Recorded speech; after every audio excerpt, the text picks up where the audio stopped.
everybody, welcome back to my channel and thank you for joining me for another true crime video. And today we're picking up with part 2 of the Fort Worth Trio mystery. In 1974, the day before Christmas Eve, 17-year-old Rachel Trelisa, 14-year-old Renee Wilson, and 9-year-old Julie Mosley went to the South Seminary Shopping Center in Fort Worth, Texas to do some last-minute shopping before the holiday.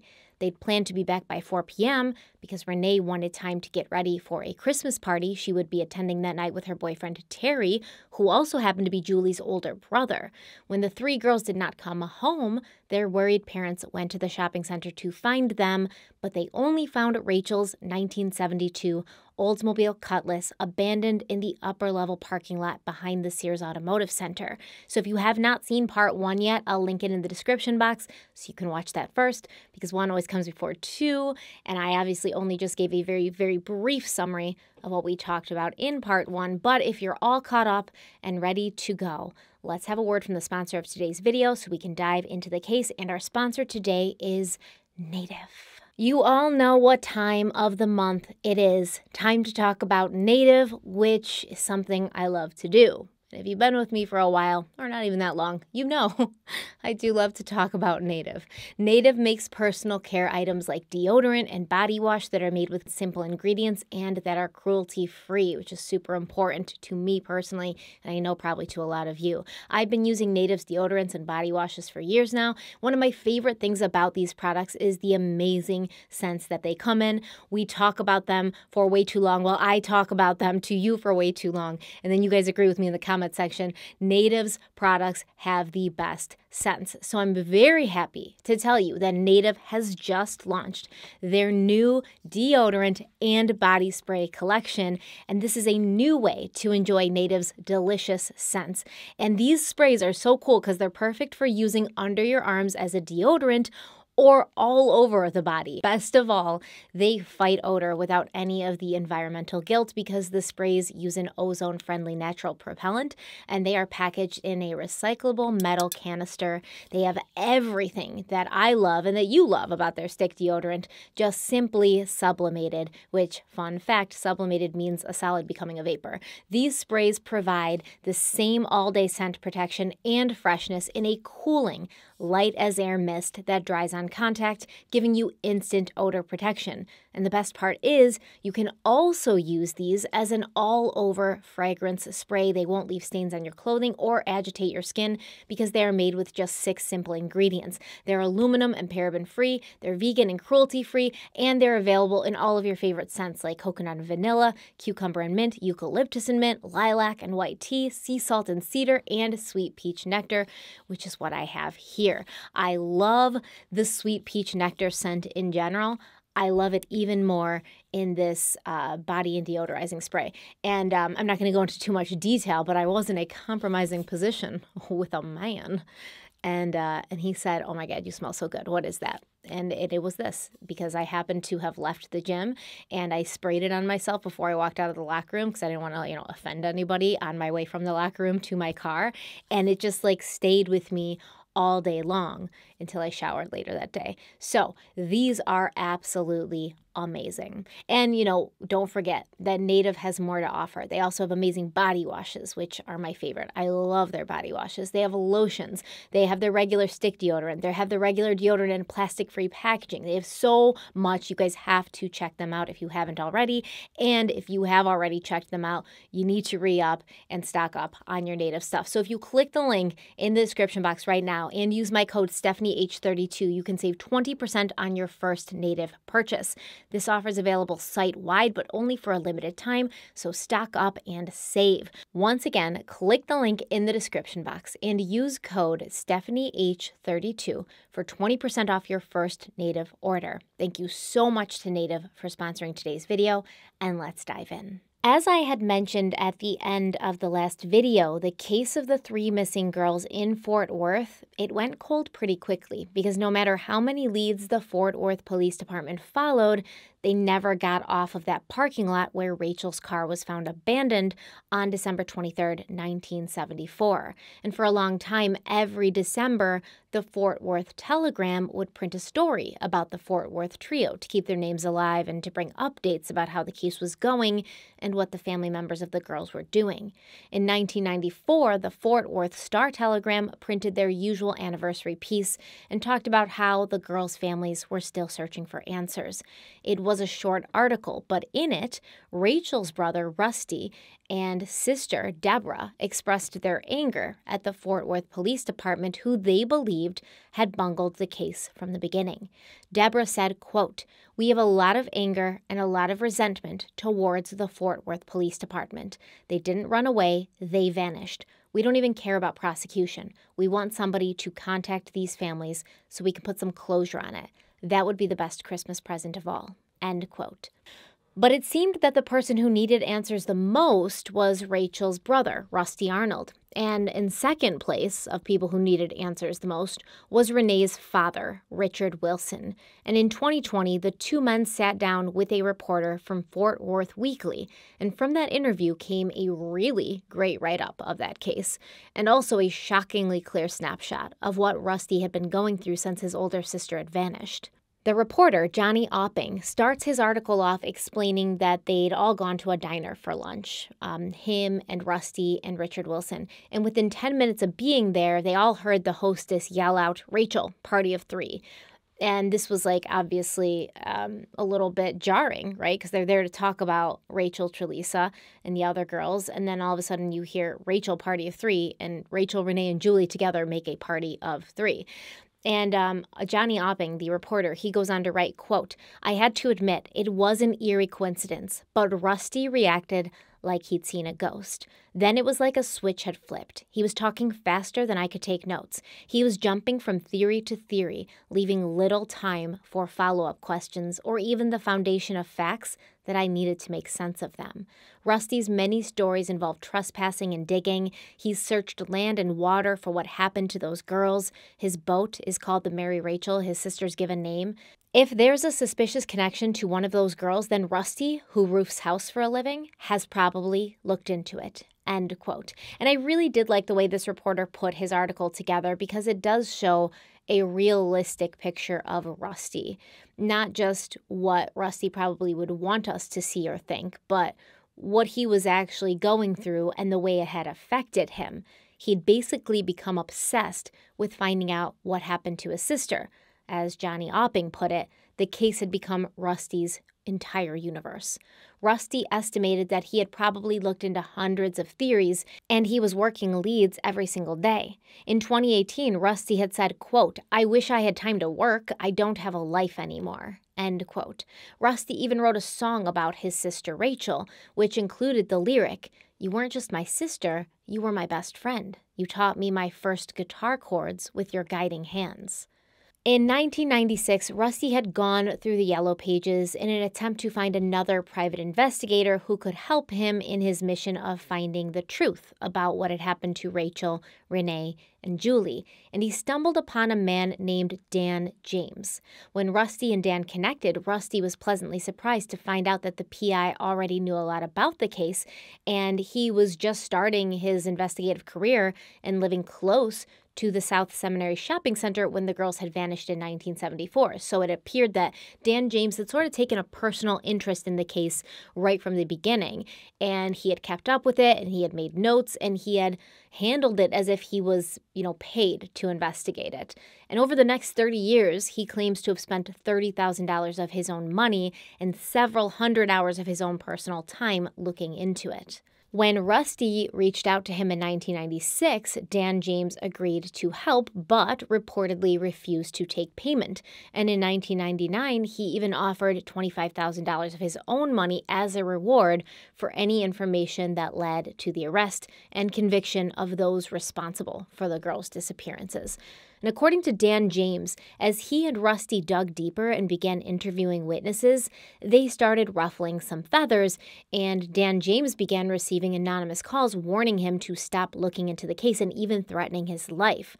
But it does look like the effort, time, and hard work paid off, because in 2000, Dan James told the Fort Worth Star-Telegram that he'd spoken to many credible people who had claimed that they'd seen Rachel in the Fort Worth area after the date of her disappearance. He said one specific time that people remembered seeing her in Fort Worth had been around Christmas time in 1998. And from these reports, from these witnesses, from talking to people who had known Rachel, Dan James and Rusty Arnold developed the theory that Rachel is alive and well, and that she visits Fort Worth during the Christmas season each year. The article where he posits this theory states, quote, James is careful with his words, but he maintains that someone is shrouding and manufacturing evidence in what he says was at first an effort to keep the two older girls away. Now he thinks only Rachel survives. He is evasive about what he thinks happened or who he believes can be held accountable. And then this article goes on to explain what Dan James thinks. And he says, quote, I believe that the person facilitates and maintains an effort to keep Rachel away from Fort Worth. I believe that Renee Wilson is not alive. I believe that something dreadfully wrong and probably a fatality occurred involving Julie Ann Mosley. End quote. The article goes on to explain that Rachel's brother Rusty also kind of buys into James's theory, but neatly sidesteps on the record comments himself. Rusty says yes, he has a theory. No, he won't discuss it, except to say that someone close to one of the girls had something to do with their disappearances. So that brings us to our first theory, which was formulated by Dan James, the PI, after he spoke to several of Rachel's friends and people who knew her, including two people who lived in a trailer in the backyard of the home where Rachel, her husband Tommy, and her sister Deborah lived. Now remember that Deborah was not just Rachel's sister and roommate. She had also previously been engaged to Rachel's husband of 6 months, Thomas Trelisa. And also remember the timeline that I had laid out in part 1, the timeline of Tommy Trelisa's personal, intimate marital relationships. Tommy had been married to a woman named Shauna Ford from August of 1971 to April of 1974. And in the very short time before divorcing Shauna and marrying Rachel 43 days later, he was also engaged to Deborah. Now, she claims it was nothing. It wasn't a real engagement. She'd been in another relationship after that, which ended in December of 1974, the same month she moved in with Rachel and Tommy, the same month that Rachel vanished without a trace, never to be seen again. So this is obviously strange, right? This is kind of weird. And it does seem like a very short time period between when his first marriage ended and when his marriage to Rachel started for Tommy to, I guess, A, be getting married again, less than 2 months after your first marriage ended. But B, it's a very short time to be engaged between the two marriages. So this is a little bit of an odd dynamic, and there's just not a lot of information about Deborah and Tommy's relationship. First of all, I think we can admit that it does seem like a very short time between his first marriage and his marriage to Rachel for Tommy to be doing anything, much less be engaged to somebody else. I think it's a short time to be getting divorced and then getting married again less than 2 months later. That, to me, does not seem like a long enough time to get over what happened in your first marriage, to process what happened in your first marriage, or to mourn the end of that relationship. It's less than 2 months. So it already seems like a short amount of time for Tommy to be jumping into another serious committed relationship to the point where you're getting married. But it's like, where did he find the time between divorcing Shauna and marrying Rachel to be engaged again to Deborah? Now, like I said, Deborah says it's not a real engagement. It wasn't a real engagement. It's not what everybody's making it out to be. It wasn't that serious. But you were engaged. You told people that you were engaged. And I get it. They were young. Deborah was young, especially. Tommy was in his 20s, but Deborah was 19 at the time. She was young, whatever. Maybe they were just playing house. I don't know. But it does just seem like a lot for Tommy to be doing. He's doing too much. He's getting divorced from Shauna. He's engaged to Deborah. And then he's married to Deborah's, younger sister, Rachel.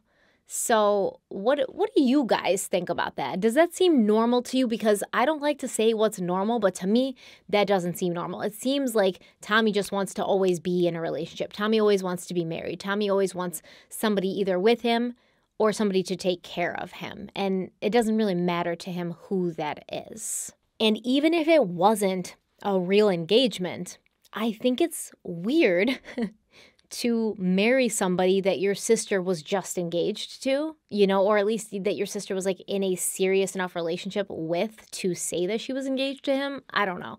It seems like a weird dynamic, and I just don't see how these three people could live together without any problems ever.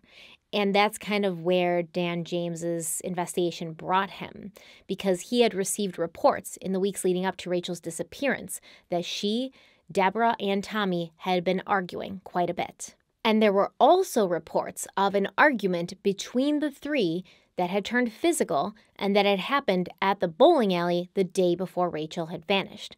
Now, Deborah claims that this fight never happened. She says the night before her sister went missing, they'd all stayed up until 4 a.m. playing canasta, which is a card game, and that's why she'd been too tired to go shopping with Rachel on December 23rd.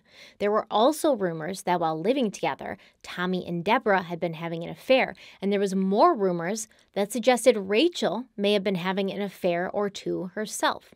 Now, once Dan James uncovered this information, Rusty began to suspect his sister Deborah hard. He went from working with Deborah to figure out, what had happened to their sister to basically turning on her, not speaking to her unless he was accusing her of being involved or unless he was demanding answers about what had happened to Rachel. And this obviously caused a rift between them.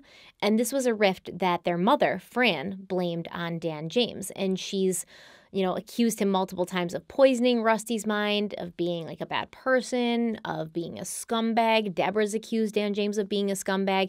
I will say, I don't know about the personal dynamics between these people. I don't know how much Dan James egged on Rusty's suspicion of his sister.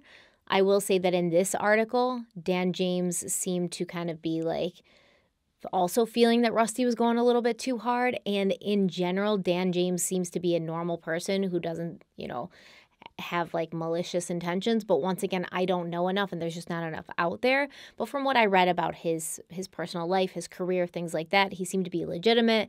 He seemed to know what he was doing, and he didn't seem to be a guy that would just involve himself in a situation to make things worse or cause a rift between siblings or family members.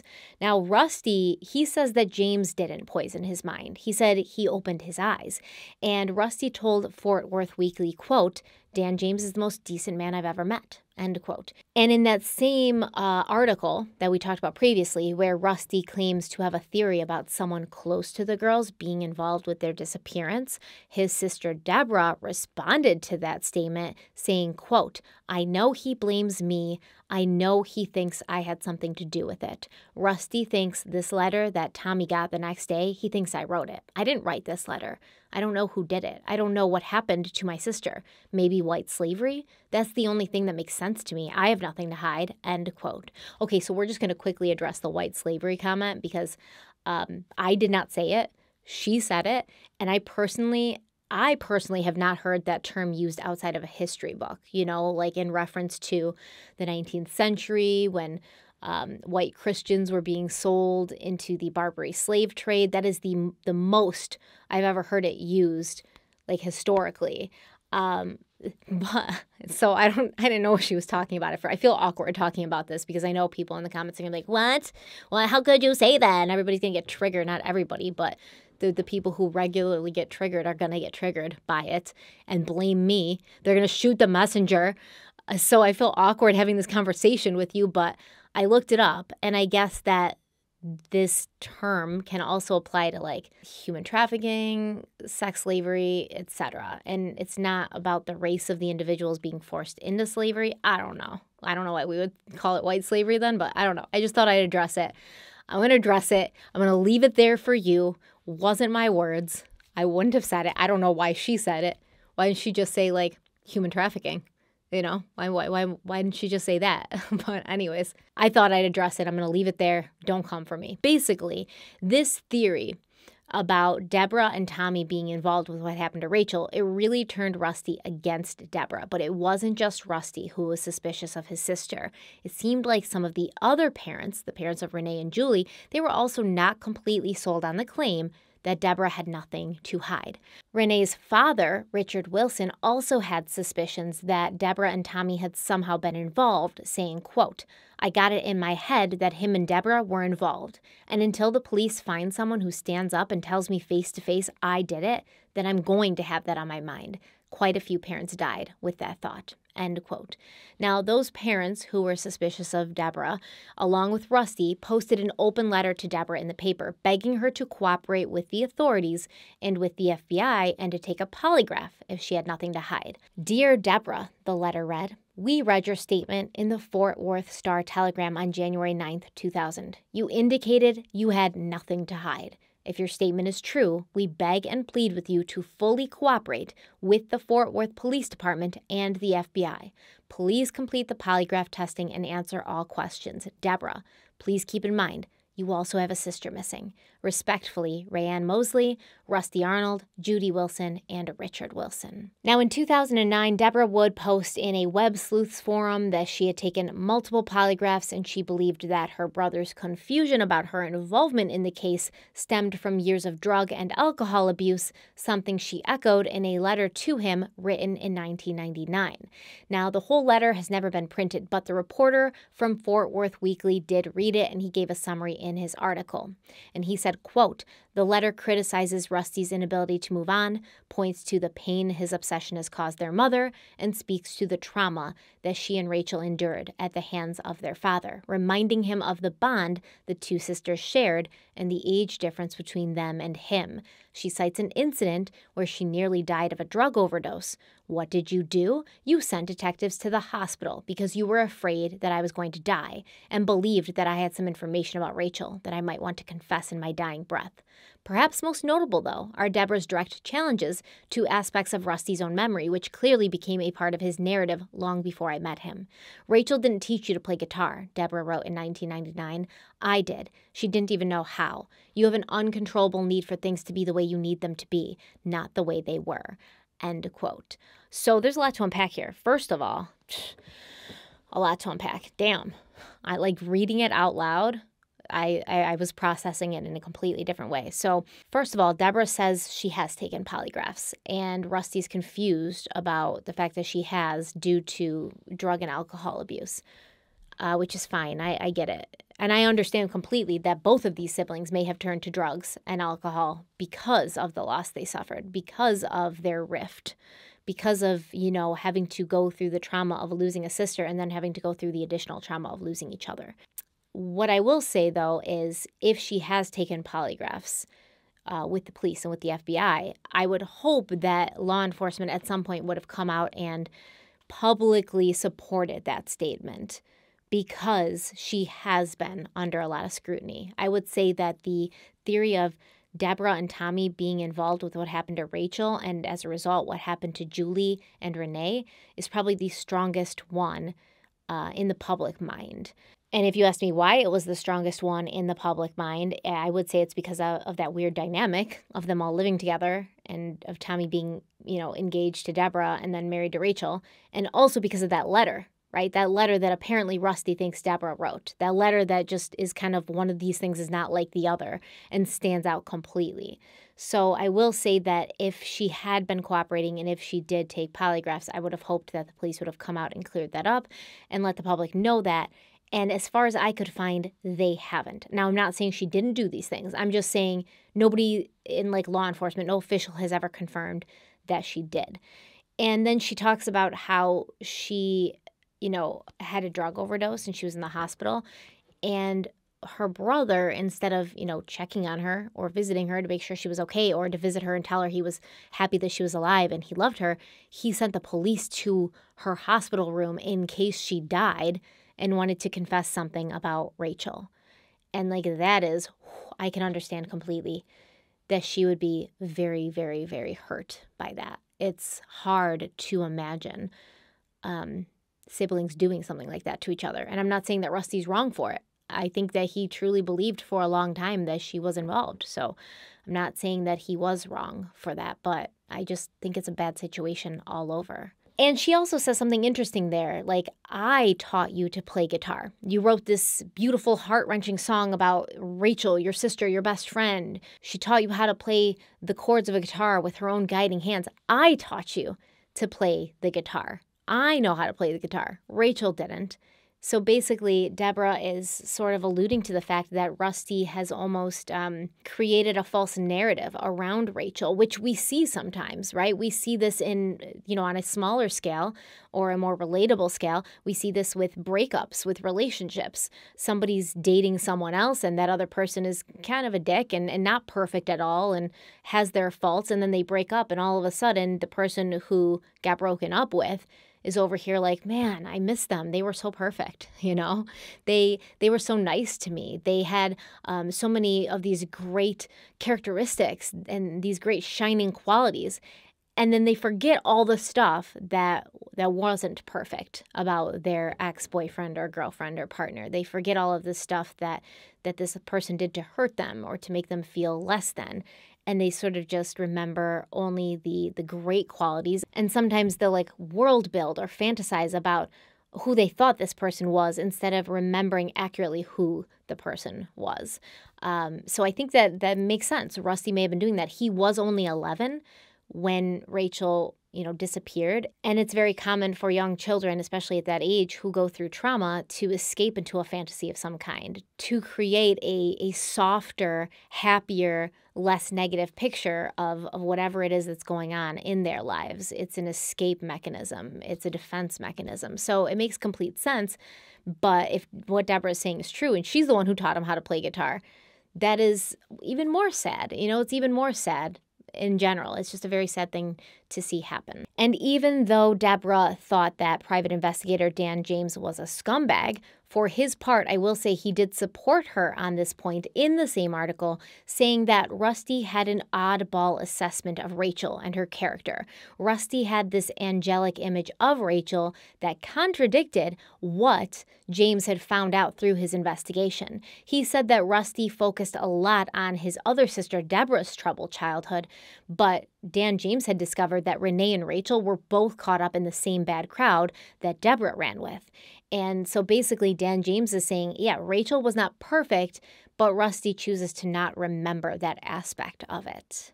Now, I am happy to report that by 2020, Rusty and Deborah had put their differences aside, but I do want to explore the theory that possibly she and Tommy, or just Tommy, were involved with what happened to Rachel, Renee, and Julie. So let's talk about the letter. The letter that Tommy received on Christmas Eve, it will always stand out to me. And I've said this before in other cases, specifically the JonBenét Ramsey case. If the ransom letter did not exist in that case, JonBenét's case, I would have a much easier time accepting the theory that a stranger had snuck into the home and hurt and killed JonBenét while her family slept soundly upstairs. But the letter, man, the letter that Patsy Ramsey found on the stairs, it is so weird. It is so random. It does not fit cleanly with that theory, the whole stranger theory, the stranger coming in through the basement window and bringing JonBenét into the basement. Like, it just doesn't fit. Even though I believe that the letter was written to make that theory more plausible, to make that theory fit more, it just didn't.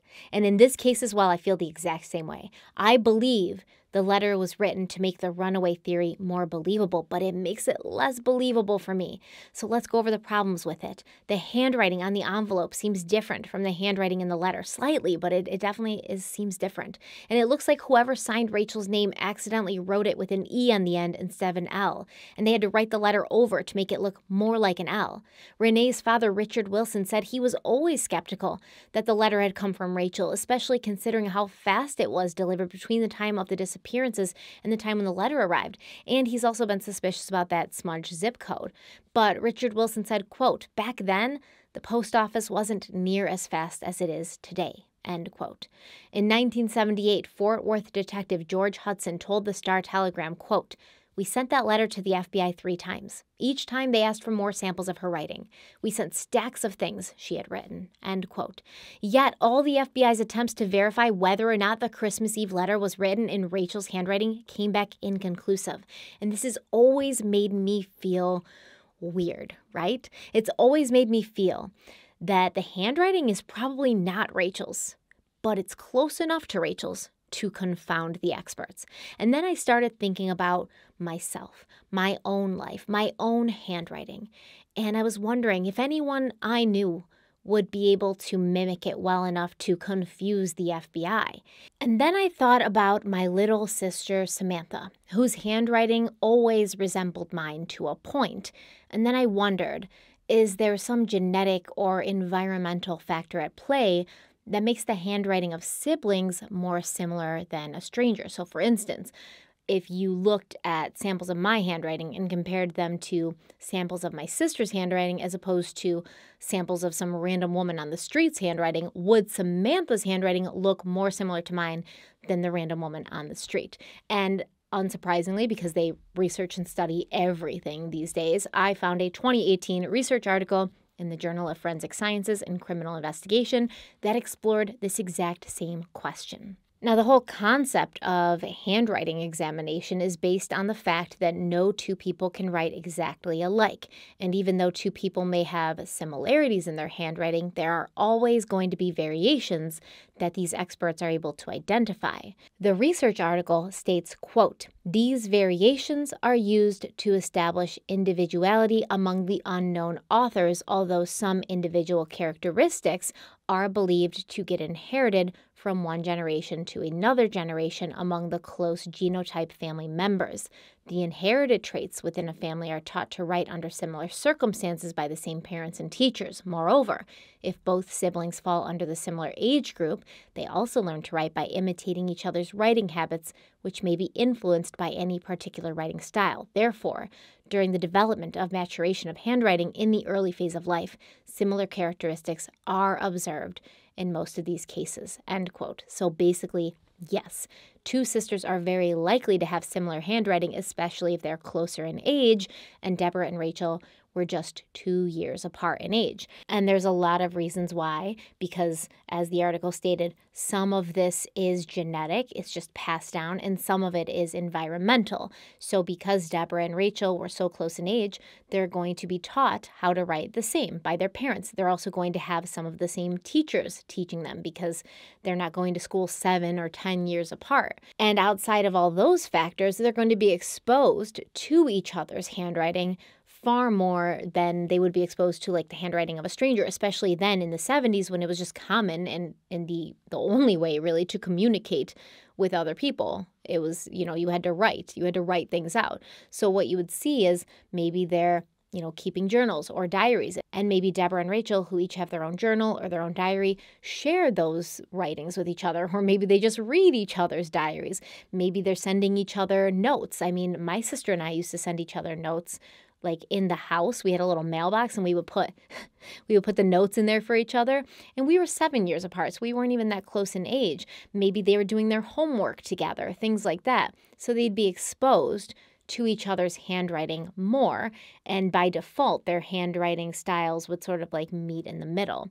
So I'm not ready to rule out the theory that this Christmas Eve letter, was written by Deborah. To me, I think the only two people who could be responsible for writing that letter are Rachel or Deborah. If the letter wasn't written by Deborah and it was written by Rachel, I do think that the only option is that Rachel did this under duress. She did it when she was, in captivity, and maybe that's why we see weird discrepancies and it doesn't look exactly like her handwriting because she was stressed, she was scared, maybe her hand was shaking, etc. Maybe she was purposely writing weird so that she could send a signal to whoever was going to read the letter that, she wasn't herself and she wasn't doing it of her own free will.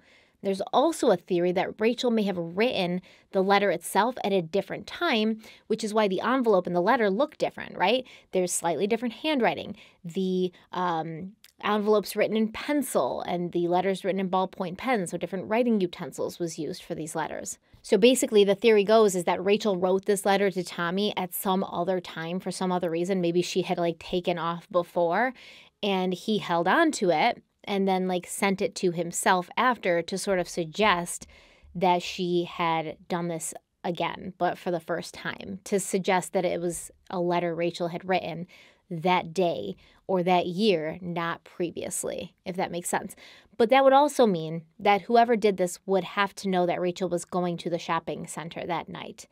Actually, they would have to not only know, but they would have to sort of orchestrate it and make sure that she knew where to park, unless they got her at the mall and then took her car and parked it in the upper Sears parking lot. Because remember, that letter specifically said you'll find the car in the upper level of the parking lot behind the Sears. So they would have had to have either made sure she parked there, or they would have had to have moved her car and put it there so that it would match the previously penned letter. The theory says that maybe Rachel left that letter for her husband Tommy when they were in a fight at some time in the past, and maybe she had left for a week and just nobody knew about it. Maybe he'd caught up with her and they talked it out before she could leave town.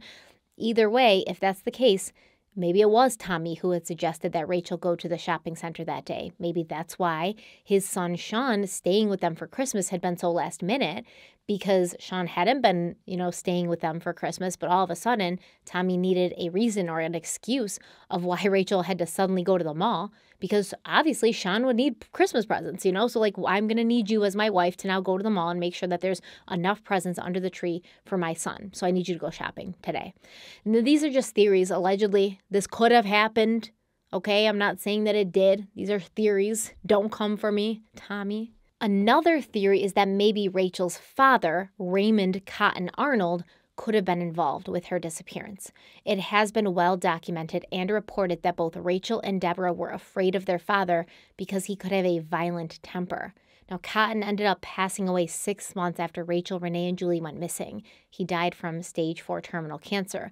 But even his wife, who always seemed very defensive and protective of him, admitted that her daughters had been afraid of her husband, Cotton. Rusty told Fort Worth Weekly that he'd mostly been safe from the worst of the abuse because he was the son his father always wanted, but his 2 sisters had not been so lucky.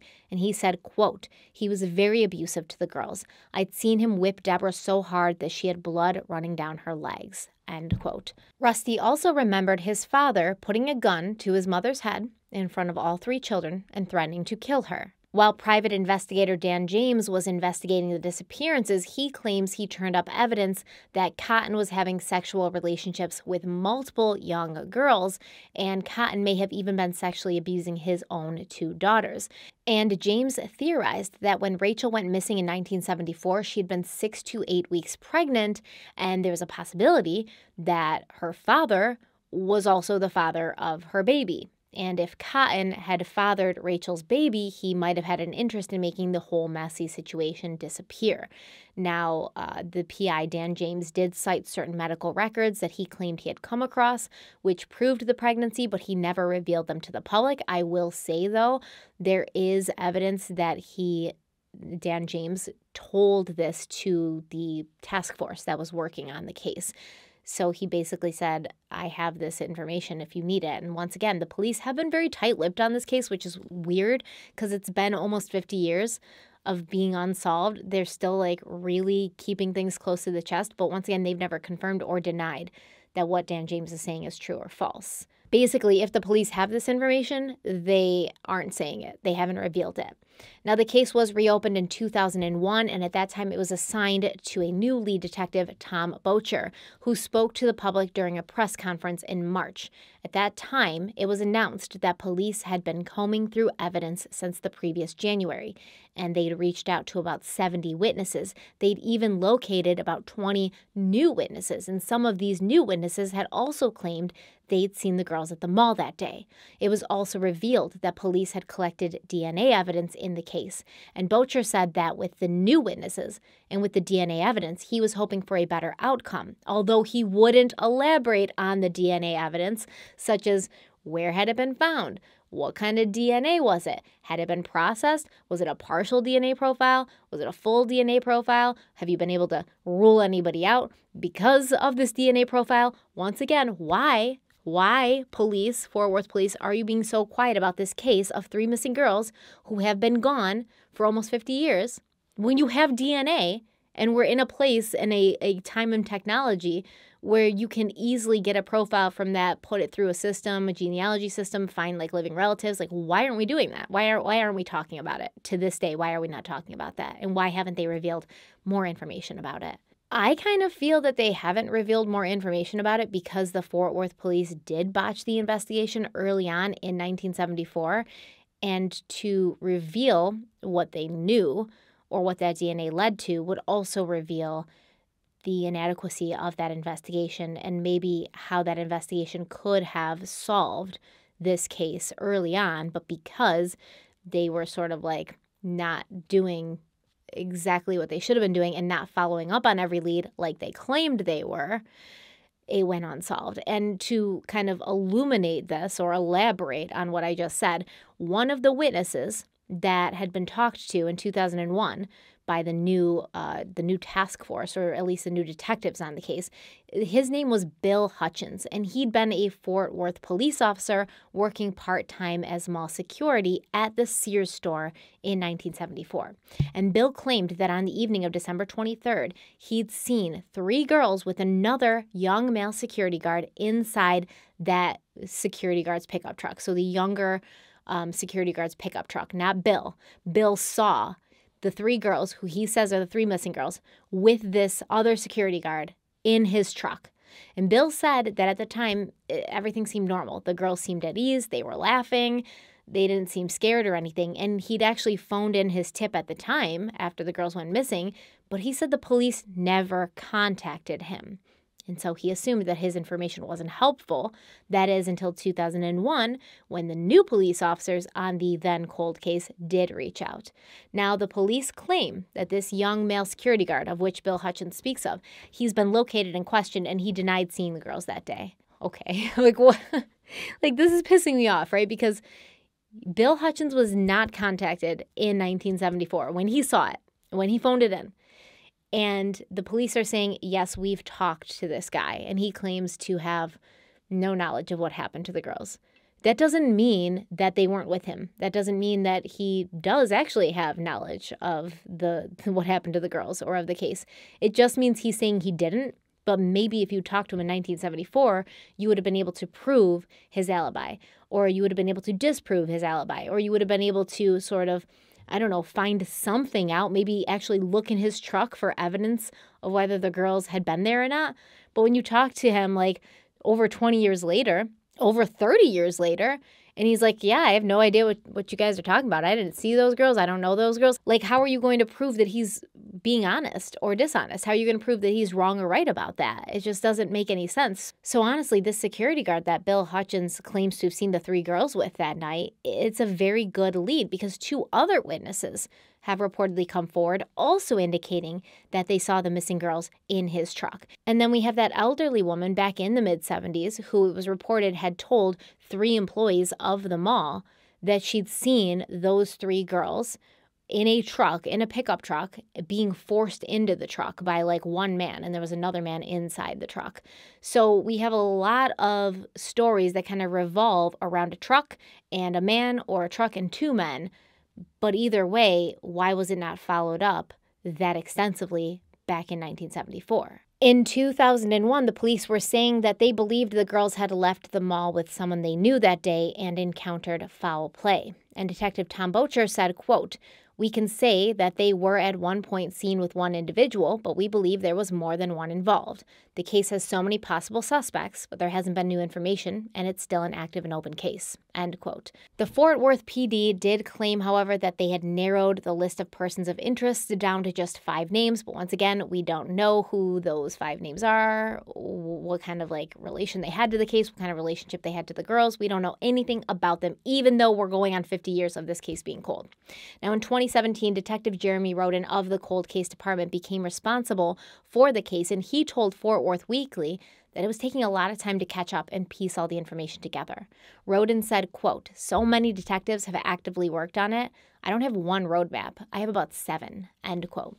And listen, I will say, without going into too much depth, because at this time, it was the same time that Carla Jan Walker was abducted from her boyfriend's car in the parking lot of a bowling alley. This is a case that Derek and I are covering in Crime Weekly right now. Part 1 already went up if you haven't seen it or heard it.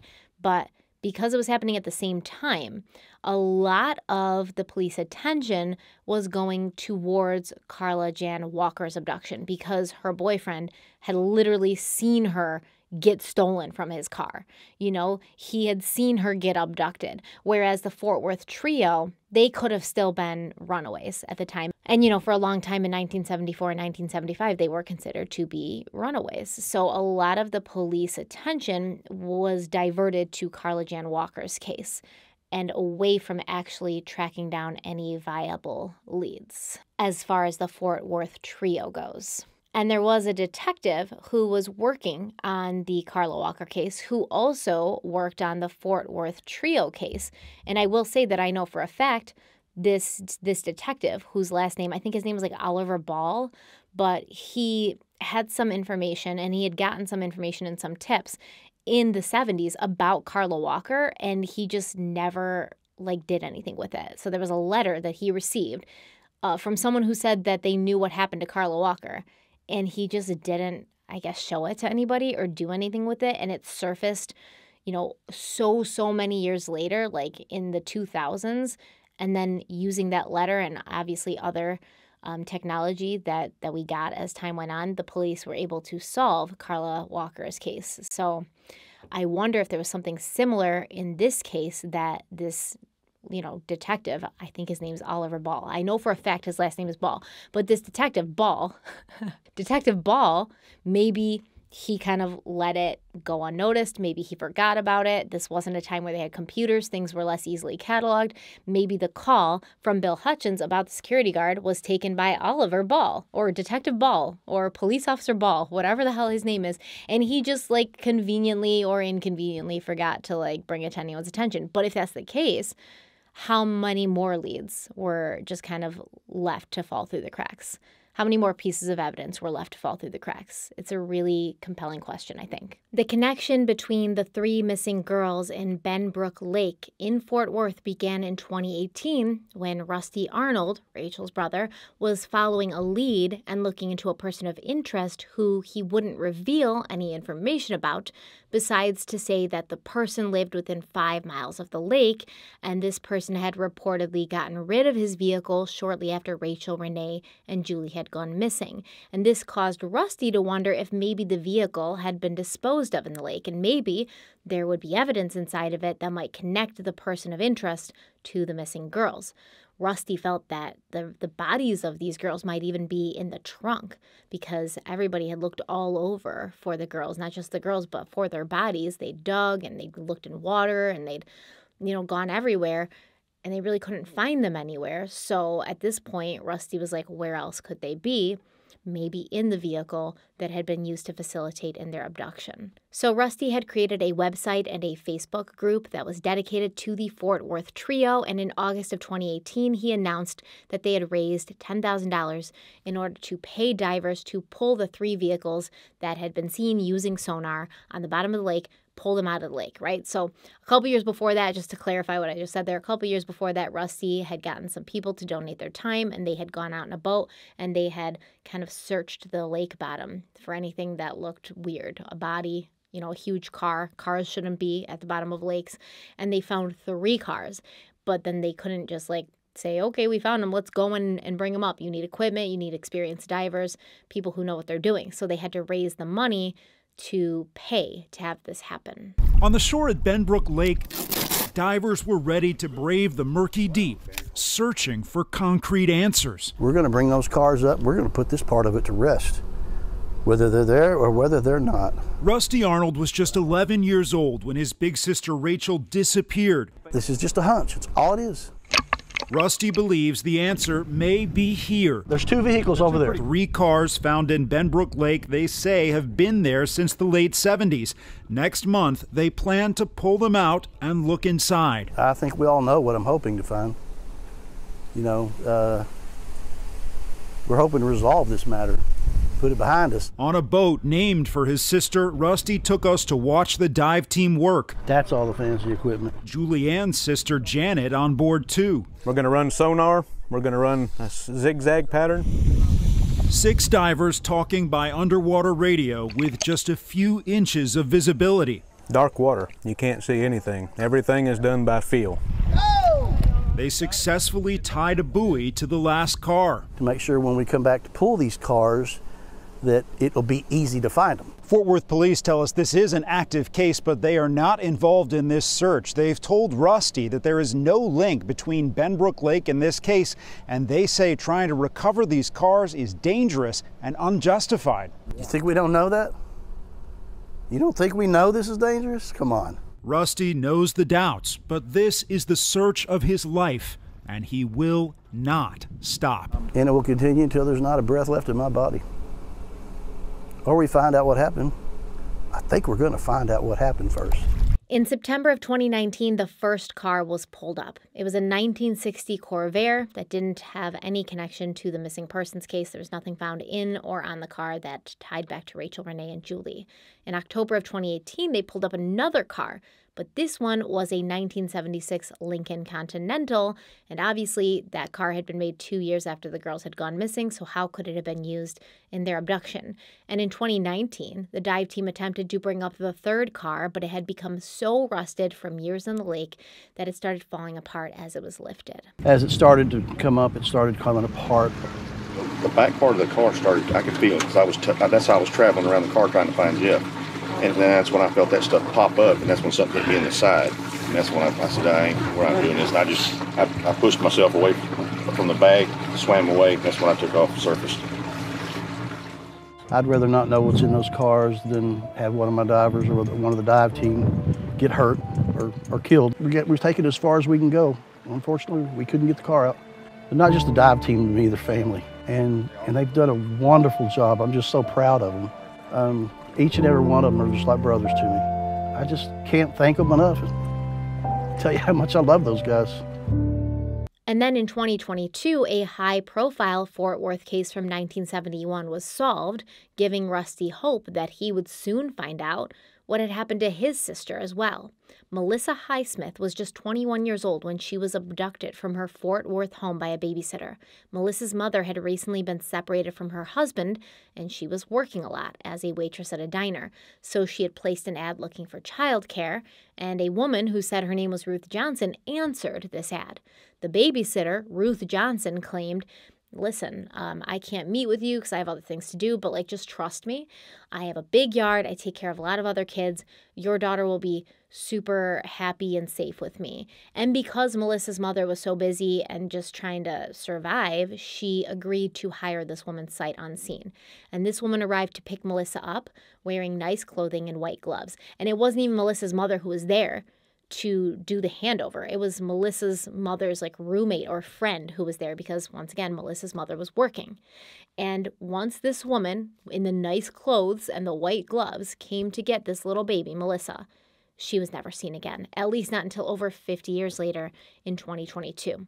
Melissa's father, her biological father, had submitted his DNA to 23andMe, and he was connected to 3 people who were his biological grandchildren. They ended up being the children of a woman named Melanie Brown, but her real name wasn't Melanie Brown, it was Melissa Highsmith. She'd been living in Fort Worth her whole life, and she never knew that she was the victim of a kidnapping. And although she always thought that the woman who had raised her was her mother, Melissa said she didn't have a happy childhood. She had an abusive home life and ended up running away at the age of 15 where she was forced to work the streets to survive. This is so sad to me because, kidnapping a baby is always sad. It's always going to be terrible. Kidnapping a baby to, hurt it or to kill it, horrible.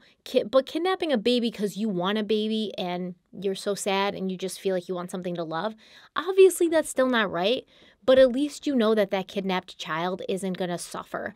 That kidnapped child is going to have a good life, and they're never going to know what happened, especially if they were too young to remember because they were a baby. But to know that somebody took Melissa away from her biological mother who loved her and would have loved her and cared for her as well as she could for her whole life and given to somebody or, cared for by somebody who ended up being abusive and gave Melissa a bad life, That's really hard to wrap your head around. Like, it's just a really sad story. And like, it's a happy ending that she came home, I guess, eventually, 50 years later. But it's still like tragic. I mean, it's tragic. But when Rusty Arnold heard about this development, he told WFFA.com, quote, "It's insane that someone could turn up after 51 years. I'd like to see our girls turn up after 48. It took 51 years, but they got closure. I don't know if I'll ever get it, but I'll keep trying," end quote. I personally do believe that Rachel, Renee, and Julie were taken by someone they knew, or at least by someone that one of them knew. However, there is always the chance that they were abducted by a stranger, because in Fort Worth at that time, there was no shortage of young women going missing and either never being seen again or their bodies being found later on, murdered.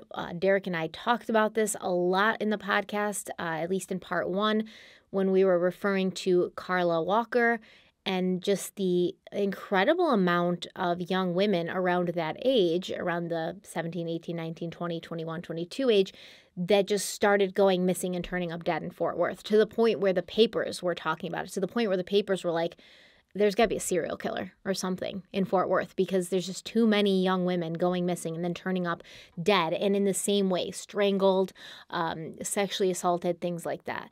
So it could have been a stranger, and the Fort Worth trio could have just been 3 more victims of this serial killer or multiple serial killers that were operating in the area at the time. It was the golden age of serial killing in like the 70s and the 80s. We did talk about that a little bit on Crime Weekly too. They could have just become victims of some stranger who, took the chance, who capitalized on a crime of opportunity. But it just seems weird that some stranger like that would target 3 girls who were together, when, like I said, usually a solo person working alone is not going to do that, because they're just not going to have as much of a chance of subduing and keeping 3 people under control as they would if it was just one person. Now, is it possible that this person targeted the trio because of one of the girls in that trio? It could be possible. I don't know. It just seems more likely that this was the work of multiple people, and at least one of those people knew one of the girls. And if I was going to ask myself which of the girls they were targeting, if they knew the girls, probably Rachel, right? It seemed like Rachel kind of had almost a double life. It's also possible that there was a young security guard there at the mall, and maybe Rachel was having an affair with him, based on the investigation of Dan James, who said that Rachel was reported to be having an affair here or there. It is possible. Maybe Rachel didn't have any last-minute shopping to do at the mall that day. Maybe she just wanted her best friend Renee to meet her new boyfriend. And, Julie ended up coming along, and that was fine. But then maybe the security guard brought one of his friends in, and maybe that friend was kind of cozying up to Renee, and maybe he did something to make Renee uncomfortable because Renee had a boyfriend. Maybe things got out of hand. Maybe the girls got scared, and the guys snapped and did something. And we'll never know what it was, because they didn't follow up on the security guard lead in the 70s. They waited until like 2001. A lot of things could be possible. To me, in my opinion, a stranger abduction is the least possible theory, based on the fact that there were 3 of them, that they haven't turned up dead, that they haven't turned up strangled in a Texas field like so many of these other Fort Worth girls, or under a bridge, or in a culvert like so many of these other Fort Worth missing girls who ended up turning up dead later. Their bodies were never found. So it does seem like a little bit of a different MO. And is it possible they were kidnapped for trafficking purposes? I suppose so. I'm never going to write off that possibility. That's always a possibility. But I just don't feel like a stranger who was just out because of some compulsion to find and attack a young girl. I don't see that person going after 3 girls together when he could have easily just found a single girl by herself and not had to worry about how he was going to subdue 2 other girls while he did whatever he wanted to do to the 3rd girl. It doesn't seem that plausible to me. But I did find out that one of the leads Rusty was following led him to a man named James Mitchell DeBartolin, who was a convicted serial abductor and rapist who was known to hang out at malls, to the point where he got the name the Mall Passer, because he was like always at malls with fake teeth on, passing like fake bills and stuff. And that was kind of what led police to him. And when they when they found him for, being like passing counterfeit bills and stuff, then they found out that he had some other proclivities, and then they found out the depths of his depravity. So in 1984, the Washington Post wrote, quote, "The Secret Service initially dubbed him the mall passer because he was suspected of passing counterfeit bills at shopping malls around the country. But federal agents say they soon discovered that James Mitchell DeBartolin, once an owner of the Naked Eye, a Washington photo studio, left another trail from Louisiana to Connecticut. That trail has led to charges that he committed murder, rape, sodomy, and kidnapping in 7 states, including Maryland and Virginia." Using Northern Virginia as his base and counterfeit dollars to finance his operations, police say DeBartolin, who's portrayed in court records as a man with a pronounced hatred for women, traveled the East Coast using as many as 26 aliases. What is more unusual, they say, is that DeBartolin appeared to have specific modus operandi for specific crimes. When passing counterfeit money, he often left his false teeth in the car, an investigator said. When abducting women, police say, he often posed as a police official, using flashing lights and phony police identification to lure unsuspecting women into his car. In some of those cases, the women were bound, forced to perform sexual acts, often in rooms where an alarm was attached to the door to prevent their escape, and photographed in the nude, police said. Many of these crimes, some dating as far back as 13 years, were listed as unsolved until recently. After DeBartolin's arrest last year and the subsequent seizure by federal agents of tape recordings, photographs, and notes detailing acts of torture, numerous jurisdictions, including Manassas and Ocean City, have reopened investigations. DeBartolin, 44, whose criminal record dates back to his teenage days in Fort Worth, according to court records, is in custody awaiting sentencing later this month on counterfeit charges in Charlotte, North Carolina. Do you think that when you find out somebody is like a serial rapist and abductor and he's like recorded these things and put women in a room where they couldn't leave because there's an alarm on the door, do you think like the counterfeit charges would become secondary, like not as important? Like maybe we don't even need to worry about those right now because he's going to prison forever, like why are we still talking about the counterfeit charges? Oh, damn, listen. So in one case, a 20-year-old woman told police she was walking home from work on June 2nd, 1979, when a man in a car pulled up beside her, flashed a badge, and identified himself as a Delaware plainclothes police officer. He arrested her, bound her with white adhesive tape, and handcuffed her hands and feet. She was taken to a house in an unknown location in Maryland where he forced her to perform a sex act with him, she told police. Police say the man insisted on being called Daddy. And he told the woman, "My ex-old lady screwed around on me, and I'm going to take it out on you and in women in general." By the way, I'm being like hyperbolic because I don't remember exactly when, but this dude got married something like 18 times. Like so many times he got married. Evidence seized by the Secret Service from DeBartolin's storage lockers in Manassas and Alexandria includes numerous handwritten notes by DeBartolin, which detail, a court affidavit says, his hatred for women, and tapes in which DeBartolin, using a falsetto voice, fantasizes about torturing women. What? The note describes the rope, tape, and chloroform that DeBartolin allegedly used to kidnap women, and they detail how to pull women over on the road by the use of police identification and police lights. Damn. So do I think it was this guy? Probably not. He did like to hang out at malls. He did live in Fort Worth around the same time. It could have been him because he was accused of posing as a doctor, going in to see a house showing by a female real estate agent who was then found murdered and hanging the next day. And the police definitely believe that he was responsible for that case. But once again, I just think it's far more likely that whatever happened to the Fort Worth trio happened to them at the hands of somebody that they knew, somebody who had an interest in seeing all 3 of them gone. And I think that in order for all 3 of them to have been targeted, either the person didn't know that their target, which I believe to be Rachel, was with the other 2 girls, or the other 2 girls saw something that this person just couldn't risk getting out. And where it goes from there, I don't know. But this case is still unsolved. And at this rate, I think it's always going to be unsolved. And we have no idea where Rachel, Renee, or Julie went. No idea. No bodies, no evidence, no trail, nothing. But let me know what you think about this case in the comments section. Don't forget to like this video if you liked it, share it if you think it's worth sharing, subscribe if you haven't already.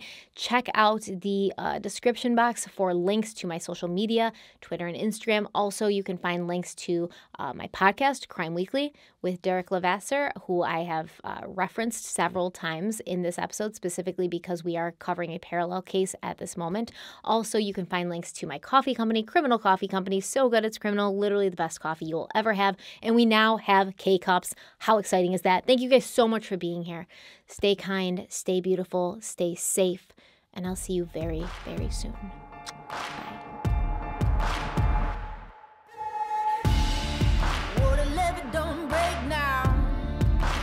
Bottle's going straight down, and that river runs deep, the mountains get steep, and the voices getting too loud. All these feelings I've buried, it's looking like a cemetery. They're coming back from the grave, calling out my name, better say I Hail Mary. Well, you don't know how deep it goes until it's getting you slowly. So you got to let it go. I got blood on the strings.